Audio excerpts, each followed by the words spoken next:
Pour la vie de notre Église, une journée comme aujourd'hui, 2 baptêmes, c'est vraiment important. C'est très significatif pour nous. Et peut-être que pour vous, vous trouvez ça bizarre quand on vous a invité de voir des adultes se faire baptiser. Si vous avez un arrière-plan catholique, vous êtes habitué de voir des petits bébés, mais des adultes, pourquoi se faire baptiser alors qu'on est des adultes? Et pour vous aider à comprendre, j'aimerais ça vous partager une histoire de la Bible qui explique en grande partie pourquoi ces 2 personnes se sont fait baptiser. Et pour l'occasion, je vous invite à porter attention au récit. Alors, Katia, je t'invite à nous faire la lecture de l'histoire.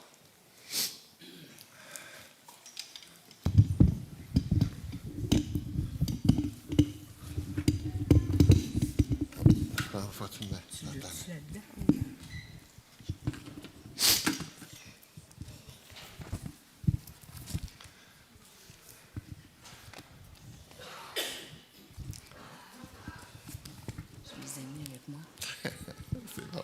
C'est acte 8. Tu le vois à l'écran, là. 26 à 46. Conversation d'un non-juif. Un ange du Seigneur, s'adressant à Philippe, lui dit « Lève-toi et va du côté du midi sur le chemin qui descend de Jérusalem à Gaza, celui qui est désert. » Il se leva et partit. Et voici un Éthiopien, un eunuque, ministre de Candace, reine d'Éthiopie, et surintendant de tous ses trésors, venu à Jérusalem pour adorer, s'en retournait assis sur son char. Il lisait le prophète Isaïe. L'Esprit dit à Philippe, « Avance et approche-toi de ce char. » Philippe accourut et entendit l'Éthiopien qui lisait le prophète Isaïe. Il lui dit, « Comprends-tu ce que tu lis? » Il répondit, « Comment le pourrais-je si quelqu'un ne me guide? » Et il invita Philippe à monter et à s'asseoir avec lui. Le passage de l'Écriture qu'il lisait était ceci. « Il a été mené comme une brebis à la boucherie, et comme un agneau muet devant celui qui le tond. Il n'a point ouvert la bouche. Dans son humiliation, son jugement a été levé, et sa postérité qui le dépeindra, car sa vie a été retranchée de la terre. » L'eunuque dit à Philippe, « Je te prie, de qui le prophète parle-t-il ainsi? Est-ce de lui-même ou de quelqu'un d'autre? » Alors Philippe ouvra la bouche et, commençant par ce passage, lui annonça la bonne nouvelle de Jésus. Comme ils continuaient leur chemin, ils rencontrèrent de l'eau. Et l'eunuque dit, « Voici de l'eau. Qu'est-ce qui empêche que je ne sois baptisé? » Philippe dit, « Si tu crois que de tout ton cœur, cela est possible. » L'eunuque répondit, « Je crois que Jésus-Christ est le Fils de Dieu. » Il fit arrêter le char. Philippe et l'eunuque descendirent tous 2 dans l'eau, et Philippe baptisa l'eunuque. Quand ils eurent sorti de l'eau, l'Esprit du Seigneur enleva Philippe, et l'eunuque ne le vit plus, tandis que, joyeux, il poursuivait sa route. Philippe se trouva dans Azote, d'où il alla jusqu'à Césarée en évangélisant toutes les villes par lesquelles il passait. Merci beaucoup.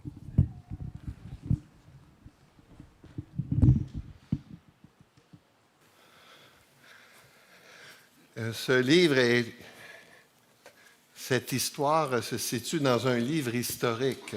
Ça a été écrit par Luc, un médecin historien qui raconte ce qui s'est produit dans la vie de 2 hommes, dans la vie de Philippe et dans la vie d'un Éthiopien qui était eunuque.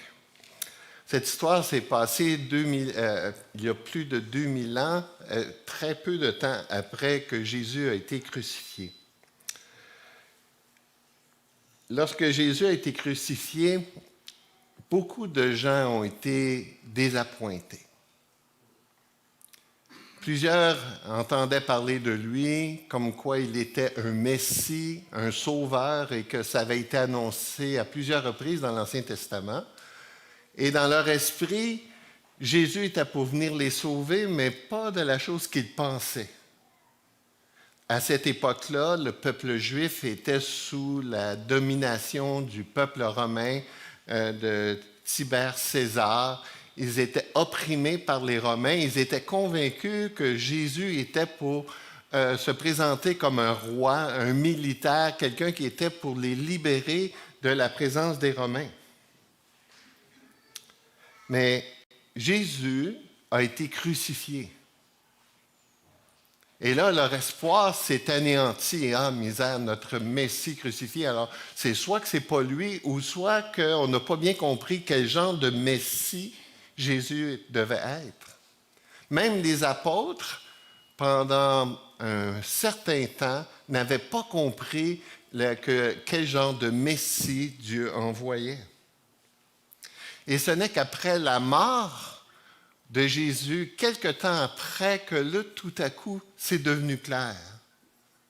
Le Messie que Dieu envoie n'est pas venu pour nous libérer des envahisseurs, nous libérer de l'oppression, nous libérer d'une situation dramatique sur la terre, mais il est venu nous réconcilier avec son Père. Il est venu nous réconcilier avec Dieu. Et c'est pour ça que cette histoire, je l'ai intitulée « Autopsie d'une rencontre divine ». Il y a eu un moment extraordinaire dans la vie de cet homme qui a compris qui était Jésus et la différence que ça fait dans sa vie et pour l'éternité. Le plus grand besoin de l'homme, ce n'est pas un besoin de libération politique, d'une libération sociale, de plus d'argent ou encore d'une belle carrière ou d'une grande maison ou même d'une belle famille. Ce n'est pas le plus grand besoin de l'homme. Le plus grand besoin de l'homme, c'est d'être réconcilié avec Dieu, de retrouver le plan original de Dieu, Dieu qui nous a créés pour être en relation avec lui. Un grand philosophe, Blaise Pascal, a écrit « Il y a dans le cœur de l'homme un vide qui a la forme de Dieu, que rien de ce qui a été créé ne peut remplir, mais seulement le Créateur. » Donc, autrement dit, la poursuite de l'homme du bonheur, c'est de combler ce vide. Mais malheureusement, l'homme essaie de le combler de toutes sortes de façons, de toutes sortes de manières. Et peut-être que pour un temps, ça répond à un certain besoin, mais son vrai besoin le plus profond de sa vie, ce pourquoi il a été créé, n'est pas répondu tant qu'il ne rencontre pas Jésus et qu'il soit réconcilié avec Dieu. Et c'est pour ça que toute la vie, c'est une poursuite d'une recherche de ce bonheur, puis que finalement, c'est la déception. Déception parce que ça ne répond pas vraiment à mon besoin le plus profond, aller aux aspirations de mon cœur.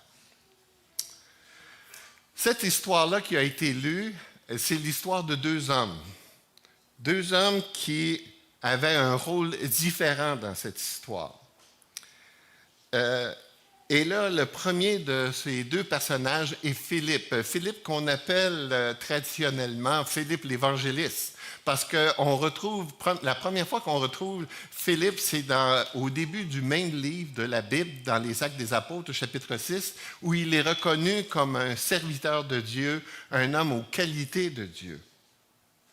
Ce n'était pas un des apôtres, mais il est reconnu, comme je l'ai dit il y a quelques instants, comme un évangéliste. C'est-à-dire que c'est quelqu'un qui aimait partager la bonne nouvelle de Jésus.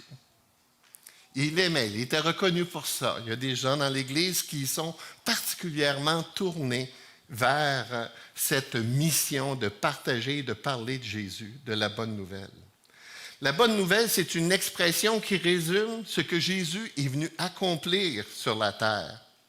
Elle est résumée par le fait que Jésus est venu mourir sur la croix afin de réconcilier l'homme avec Dieu et qu'il a vaincu la mort par sa résurrection. Ainsi, nous pouvons avoir l'assurance du pardon de nos péchés et l'assurance de la vie éternelle. Voilà pourquoi on aime partager la bonne nouvelle. Voilà pourquoi Marc-André et Priscilla, avec le groupe MAT 25, ils font des concerts dans les résidences de personnes âgées parce qu'ils ont le désir de partager cette bonne nouvelle. Et croyez-moi, hein, vous êtes d'accord avec moi que des bonnes nouvelles dans le monde dans lequel on vit, on en a besoin.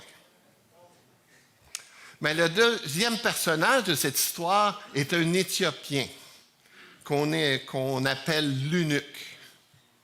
L'histoire d'un homme qui est parti de l'Éthiopie et qui a été à Jérusalem pour adorer Dieu. L'histoire nous rapporte qu'au moment de son retour à la maison, après avoir été à Jérusalem, l'Esprit de Dieu dit à Philippe d'aller à la rencontre de cet homme.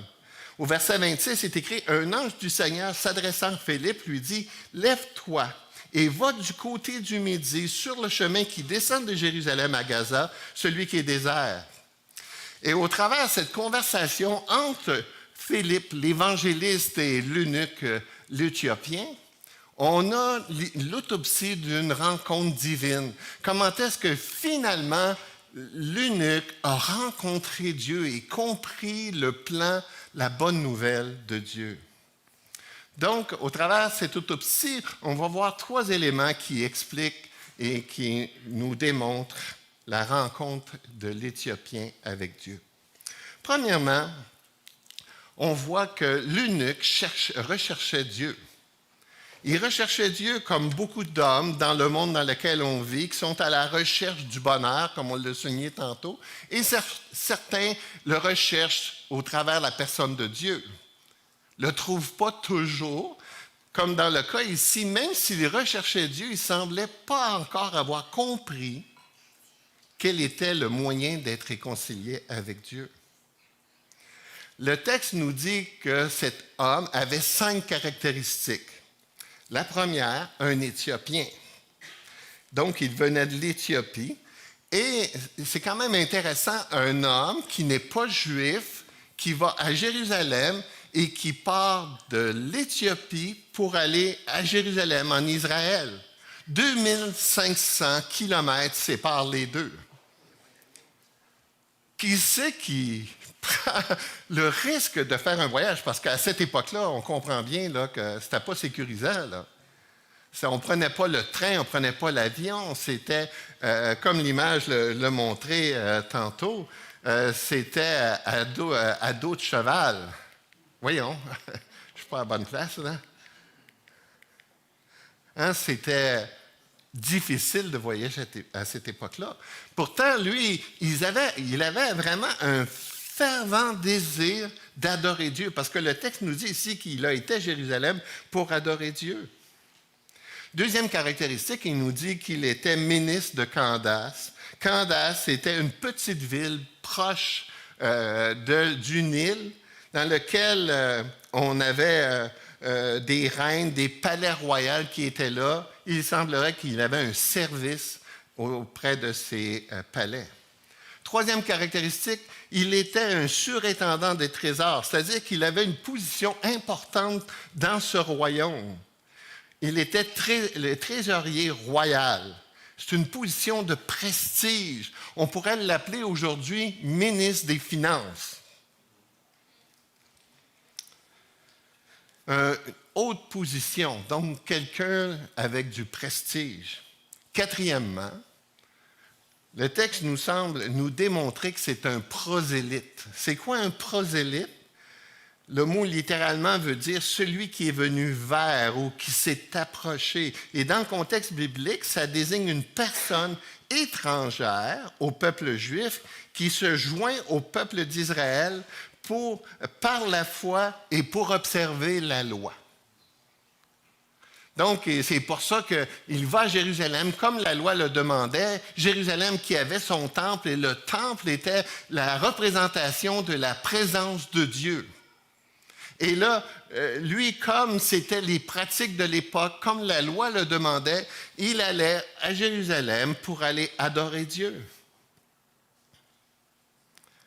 Venu à Jérusalem pour adorer Dieu. Son cœur était si préparé que Dieu, souverainement, il décide d'envoyer un de ses serviteurs, Philippe, et lui dit, va vers cet homme parce que son cœur est préparé, il cherche Dieu.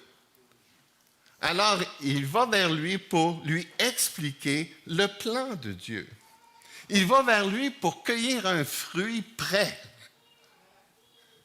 Et là, encore une fois, il y a ici un merveilleux mélange de la souveraineté de Dieu et de la responsabilité de l'homme. Dieu qui prend l'initiative d'aller vers lui et l'homme qui a sa responsabilité d'écouter et d'entendre le message de Dieu.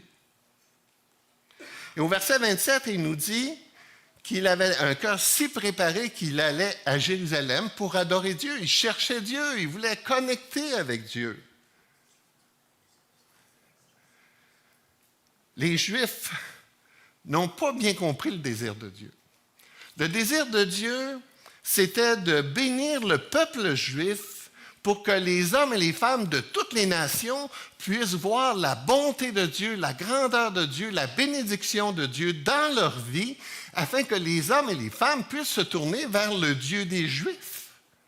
Mais ce n'est pas ça qu'ils ont fait, les Juifs. Les Juifs ont plutôt pris les bénédictions de Dieu, la révélation de Dieu, puis ils l'ont gardé pour eux, puis ils voulaient garder les nations le plus loin possible d'eux. Et heureusement que ça ne dépend pas des Juifs. L'œuvre de Dieu, ça dépend de Dieu qui est souverain. Alors, Dieu, il décide de toucher les non-Juifs. Et là, comme l'eunuque était un exemple, il a été touché par Dieu et il y avait quand même dans le temple une certaine place pour eux parce qu'on disait que dans le temple, il y avait une place pour les non-juifs et une place pour les juifs. Donc, plusieurs non-juifs se sont attachés à la foi hébraïque. Et comme Jérusalem et le temple, comme je le disais, symbolisent la présence de Dieu, tous les juifs et les prosélytes, les non-juifs, allaient à Jérusalem pour adorer Dieu. Donc, l'eunuque, il cherchait Dieu. Il essayait de comprendre les vérités de Dieu parce que même dans le chemin de retour, il avait une copie des parchemins, une copie de l'Ancien Testament, du livre du prophète Ésaïe. Et déjà là, ça nous dit que cet homme-là devait être riche, parce qu'on ne pouvait pas acheter, comme ici aujourd'hui, aller à la bibliothèque ou aller à la librairie acheter une Bible. C'était rare quelqu'un qui avait une copie d'une section de la Bible. Comme lui, il avait une section du prophète Ésaïe. Alors, il fallait qu'il soit riche, mais il fallait qu'il désire vraiment payer le prix de partir de l'Éthiopie, d'aller à Jérusalem, de partir de Jérusalem avec une copie de la Bible et qui s'en va, puis qui essaie de comprendre qu'est-ce qu'il y a dans ce livre-là. Le texte nous dit que c'était un eunuque. Un eunuque, c'était quelqu'un qui était au service des rois. Et selon les positions, la majeure partie du temps, les eunuques, c'était les gardiens du harem. On leur coupait les testicules pour s'assurer qu'ils n'étaient pas pour commettre l'adultère avec les femmes, les maîtresses du roi. Mais ils n'avaient pas juste cette responsabilité-là. Comme dans le texte ici, c'était un responsable du trésor, alors il avait encore une position encore plus élevée. Mais ça ne restait pas moins qu'il avait quand même les testicules coupés. Et on peut imaginer la vie de quelqu'un, d'un homme qui a les testicules coupés. Dans la Bible, c'est écrit, on va passer. Celui dont les testicules ont été écrasés ou l'urètre coupé n'entrera point dans l'assemblée de l'Éternel. À cause de sa condition physique, et là, on n'a pas le temps de voir pourquoi certaines conditions physiques nous privaient du temple ou de la présence de Dieu. Mais dans le texte ici, c'est quand même, on pense qu'il ne pouvait même pas entrer dans l'endroit qui était pour les non-juifs à cause de sa condition physique. On peut imaginer sa tristesse ou sa déception spirituelle. On peut imaginer sa souffrance physique. On peut imaginer sa souffrance sexuelle. Pas se marier, pas d'enfant. Ça pouvait être certainement une déception horrible. Chacune des personnes qui vit dans le monde vit aussi des déceptions horribles. Pas besoin d'être unique pour vivre des déceptions. On va vivre des déceptions sur le travail, on va vivre des déceptions dans la famille, on va vivre des déceptions dans nos relations, on va vivre des déceptions physiques, des maladies, le cancer. Notre monde expérimente des grandes souffrances, comme l'eunuque. Peut-être désappointé de la vie. Moi, dans mon cas, ça a été désappointé. Désappointé de la politique. Désappointé de la méchanceté humaine. Tellement désappointé que la méchanceté humaine, c'est drôle. J'étais prête à poser des bombes parce que je suis déçu de la déception humaine. La méchanceté humaine. Donc, cet homme souffre, comme les gens du monde dans lequel on est souffrent. Et là, ce que fait l'eunuque, il fait le bon choix de se tourner vers Dieu. Il cherche Dieu, il cherche les vérités de Dieu. Il avait soif d'entendre Dieu parler. Et le texte nous dit, selon la façon dont Philippe en parle, qu'il lit particulièrement le chapitre 53 du prophète Ésaïe. Un chapitre extraordinaire qui annonce ce que le Messie était pour subir, ce que le Messie était pour faire. Et non seulement il l'annonce, mais il en donne beaucoup de détails. Il accomplit les prophéties au sujet du Messie. Ce n'est pas pour rien qu'il cherchait le Messie. Peut-être qu'il avait entendu parler de Jésus à Jérusalem. Il n'était pas converti à ce moment-là, mais il cherchait Dieu et imaginait la souveraineté de Dieu. Le prophète Ésaïe a écrit son livre 700 ans avant Jésus-Christ. Et on retrouve dans la Bible plus de 300 à 350 prophéties messianiques qui ont été accomplies au travers de la vie de Jésus. Des prophéties comme la naissance virginale, le lieu de naissance de Jésus, la descendance de David, la fuite en Égypte, le ministère en Galilée, l'entrée triomphale de Jérusalem, trahi pour 30 pièces d'argent, transpercé et moqué, pas d'os brisé, sépulture parmi les riches, résurrection annoncée. Wow! Écrit par des hommes différents à des époques différentes. Et ça s'est accompli. Comment on peut expliquer ça, sinon que c'est miraculeux?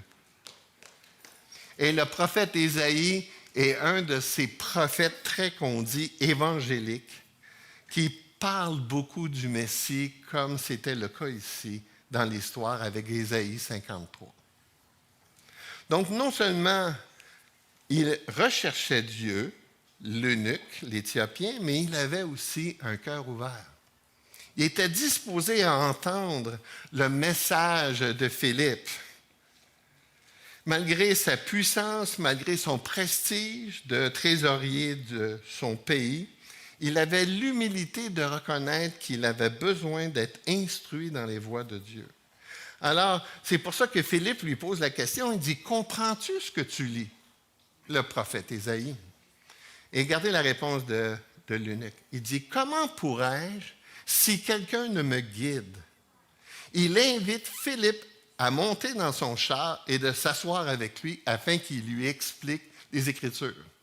Katia, c'est exactement ce qu'elle partageait. Elle dit elle aimait entendre le pasteur expliquer la Bible, d'expliquer le message de Dieu. Alors, ça prend une humilité pour être capable de se questionner, de se remettre en question. Et c'est vraiment intéressant aujourd'hui quand on parle de Dieu parce que les gens ne veulent pas beaucoup entendre parler de Dieu. Ils ne sont pas prêts à se remettre en question. Ils sont pas prêts à se questionner et dire, est-ce que ça se pourrait que Dieu existe? Est-ce que ça se pourrait que Jésus est vraiment le Messie? Se questionner, pas avoir le courage. Si tu entends les réponses puis que finalement, ça ne fait pas ton affaire, c'est au moins tu as eu le courage de te questionner. Mais si tu ne te questionnes pas, si tu n'as pas l'humilité de reconnaître que ça se peut que ce que tu crois, ce n'est pas la vérité, ça prend de l'humilité. Mais on vit dans un monde où l'humilité, ce n'est pas sa première qualité. Et lui, il le dit, malgré sa position prestigieuse, il a dit « Instruis-moi ». L'orgueil est la prétention de croire que l'on n'a pas besoin de Dieu et des autres. Mais l'humilité est de croire que l'on a désespérément besoin de Dieu et des autres. Et c'est pour ça d'ailleurs que l'humilité, c'est une qualité qui plaît tellement à Dieu. Dieu, il va dire ici au travers le Jacques, il dit « Dieu résiste aux orgueilleux, mais il fait grâce aux humbles ». À ceux qui ont un cœur disposé, à ceux qui cherchent Dieu, Dieu s'intéresse à eux. Mais à ceux qui sont prétentieux de croire qu'on n'a pas besoin de Dieu, alors Dieu leur résiste. Le psaume 51 nous dit « Les sacrifices qui sont agréables à Dieu, c'est un esprit brisé. Ô Dieu, tu ne dédaignes pas un cœur brisé et contrit. » Quand j'ai donné ma vie à Dieu, il y a 45 ans, il a fallu que moi aussi je passe par cette expérience-là d'abandonner les armes, abandonner mon arrogance, abandonner mon orgueil, abandonner ma colère, abandonner mon agressivité, ma haine que j'avais à cette époque-là. Et dire à Jésus, « Hey Jésus, si tu es venu pour nous sauver, là, sauve-moi parce que j'en ai désespérément besoin. » Alors, Philippe, comme un bon évangéliste, il dirige l'eunuque vers Jésus-Christ. Il lui explique les plus grands passages de la Bible. Le cœur préparé, l'eunuque demande si ce que le prophète a écrit parle de lui-même ou de quelqu'un d'autre. Tout ce chapitre-là est une esquisse sur la personne de Jésus. Il explique que Jésus est l'accomplissement de ses prophéties. Alors, le texte ne l'explique pas comment il le fait, mais le texte il explique que finalement, l'eunuque a compris. Il a compris parce qu'il l'a démontré par sa vie. Il a démontré qu'il y avait des fruits. Il a compris qu'est-ce qu'il fallait faire lorsqu'on reconnaît qui est Jésus, qu'est-ce que ça produit dans nos vies. La première chose que le texte nous dit, ce que ça a produit comme fruit, c'est l'obéissance. Pourquoi? Parce qu'on ne comprend pas tout pourquoi, mais il a quand même demandé à Philippe, « Philippe, qu'est-ce qui m'empêche d'être baptisé? » Comment il a pu comprendre ça? Le texte ne l'explique pas. Peut-être qu'il a été à Jérusalem et il a vu des gens se faire baptiser, mais il a compris que le baptême, c'est un geste d'obéissance. Il a compris que c'est la manifestation de quelqu'un qui a été réconcilié avec Dieu. Il démontre par sa vie l'obéissance envers Dieu. Et sur le chemin de Gaza, il y avait des petits lacs, des petits espaces d'eau. Et là, ils arrêtent le char. Et là, comme le texte, comme l'image le démontre dans mon PowerPoint, on voit l'eunuque qui se fait baptiser par Philippe. Jésus a dit, « Allez et faites de toutes les nations des disciples, les baptisant au nom du Père, du Fils et du Saint-Esprit. » Donc, lorsque tu deviens un disciple de Jésus, ton obéissance, c'est la première caractéristique et tu te fais baptiser, parce que c'est ce que Dieu demande. Mais vous allez me dire, c'est quoi le baptême? Essentiellement et rapidement. Le baptême, la signification du baptême, c'est une identification avec Jésus. C'est un symbole qui démontre d'une manière visible d'un phénomène spirituel invisible qui s'est produit dans la vie de la personne. C'est une démonstration symbolique de son identification avec Jésus. Lorsque la personne est dans l'eau, elle s'identifie avec sa mort.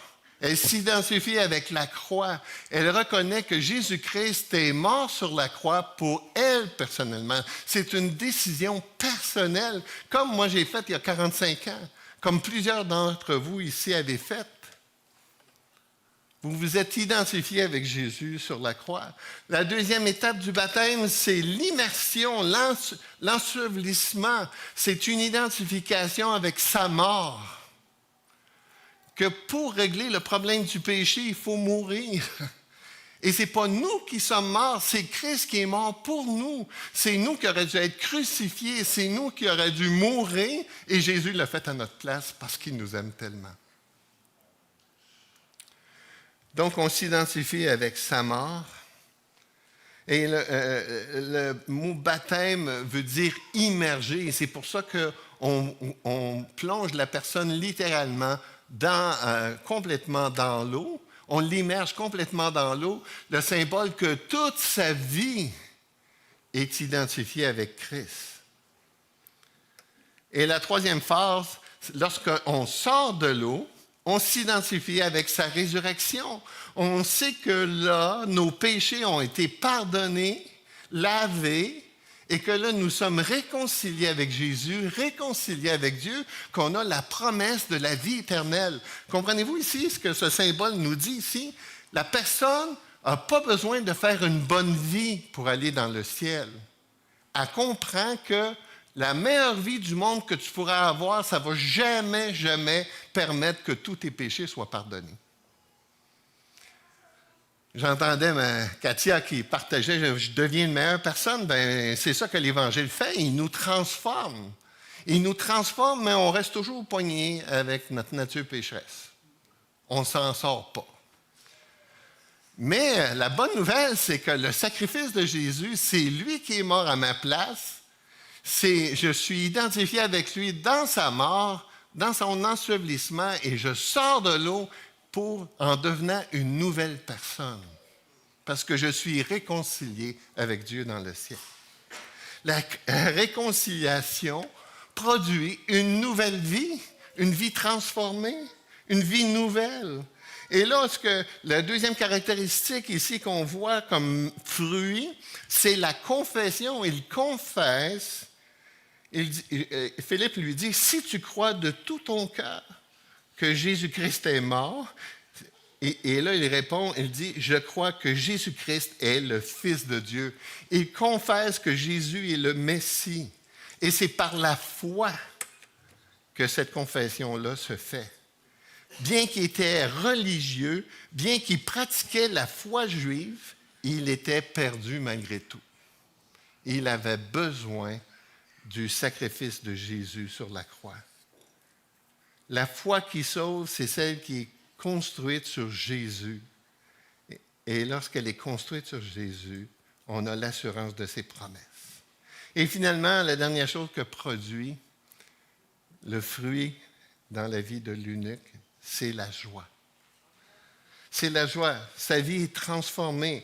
Le texte nous dit ici, juste après qu'il a été baptisé, Philippe a quitté pour une autre mission. Et le texte nous dit ici, au sujet de l'eunuque, il dit « Tandis que joyeux, il poursuivit sa route. » La joie fait partie de ce que la Bible appelle le fruit de l'esprit.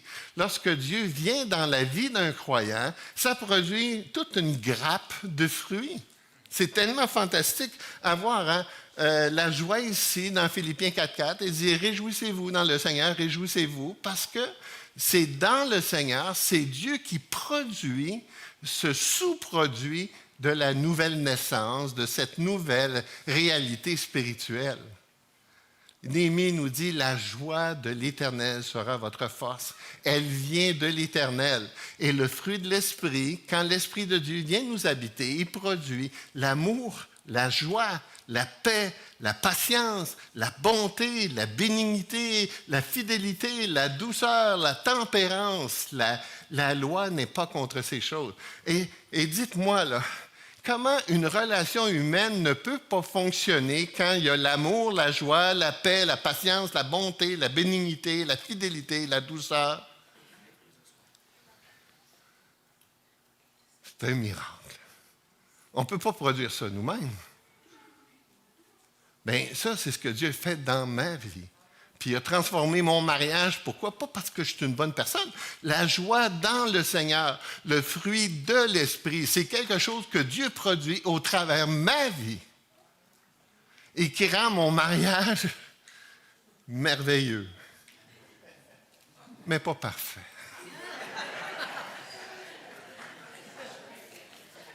Il y a encore du vieux Louis qui existe et qui rend les autres malheureux. Mais quelle vie excitante! J'aime tellement quand Jésus dit dans Jean chapitre 10, « Je suis venu afin que mes brebis aient la vie en abondance. » Hey, ça, c'est pas cheap, ça, là. C'est pas « je t'en donne un petit peu ». Non, il dit « je t'en donne en abondance ». Wow! 45 ans de marche avec Jésus, puis je peux vous dire, c'est vrai. Et David, il dit dans le psaume 23, il dit « ma coupe déborde ». Donc, il donne pas, il donne en abondance, là. Full cool. Et c'est d'ailleurs pour ça que j'aime vieillir. J'aime vieillir parce que je vois le travail de Dieu dans ma vie. Puis je peux juste voir du mieux en avant de moi. C'est tellement encourageant. Et c'est d'ailleurs pour ça qu'on devrait voir dans la vie des croyants ce genre de fruits qu'on ne voit pas souvent. Et la bonne nouvelle, c'est que ce n'est pas bon juste pour l'eunuque. C'est bon pour tous les hommes. Tous les hommes sont invités à faire cette décision. Tous les hommes sont confrontés à la décision de qu'est-ce que tu vas faire avec Jésus. Quand tu vas mourir, la question de Dieu, ce ne sera pas « as-tu fait des bonnes œuvres ?» La question de Dieu ne sera pas si tu as fait une bonne vie. La question de Dieu ne sera pas es-tu moins pire que ton voisin? La question de Dieu, elle est cruciale. Qu'as-tu fait de Jésus? C'est la seule question que Dieu va poser. Parce qu'il y a un seul médiateur entre les hommes et Dieu, et c'est Jésus-Christ. Si tu fais la paix avec Jésus, tu fais la paix avec Dieu pour l'éternité. Et c'est pour ça que si je meurs demain, je ne suis pas inquiet que la veille, je me suis chicané avec ma femme. Parce que ce n'est pas appuyé sur mes mérites, mais sur les mérites de Christ. Ça a été un transfert entre mes péchés ont tombé sur Jésus et il est mort à cause de mes péchés. Et sa justice a été transférée sur moi et qui m'ouvre la porte du ciel. J'aimerais ce matin te donner l'opportunité de faire cette décision. Et on va, si vous voulez bien seulement, vous courber la tête et fermer vos yeux. Et peut-être, si c'est dans votre cœur, si vous cherchez Dieu, il va se laisser trouver. Alors, si c'est ton désir, je t'invite à prier dans ton cœur en même temps que moi. Seigneur Jésus, je reconnais ce matin que j'ai besoin de toi.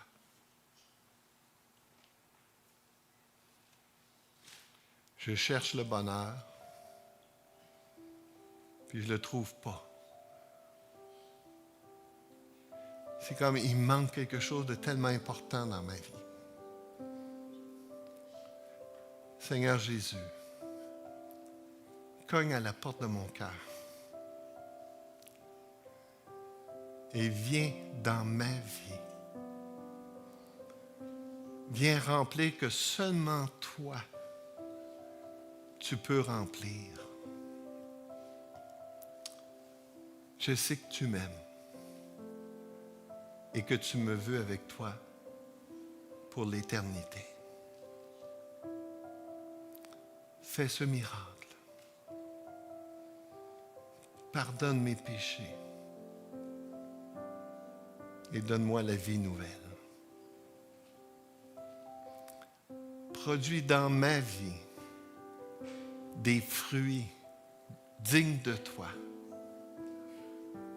et que je puisse expérimenter la satisfaction profonde, la joie profonde, l'amour profond, la paix profonde. Merci Jésus. Amen. Si vous avez prié avec moi, je vous encourage à le dire à quelqu'un. Dites-le à quelqu'un que vous avez prié avec moi. Ça peut être le début d'un beau voyage et que vous puissiez expérimenter la joie de la réconciliation avec notre Dieu créateur. Que Dieu vous bénisse. Amen.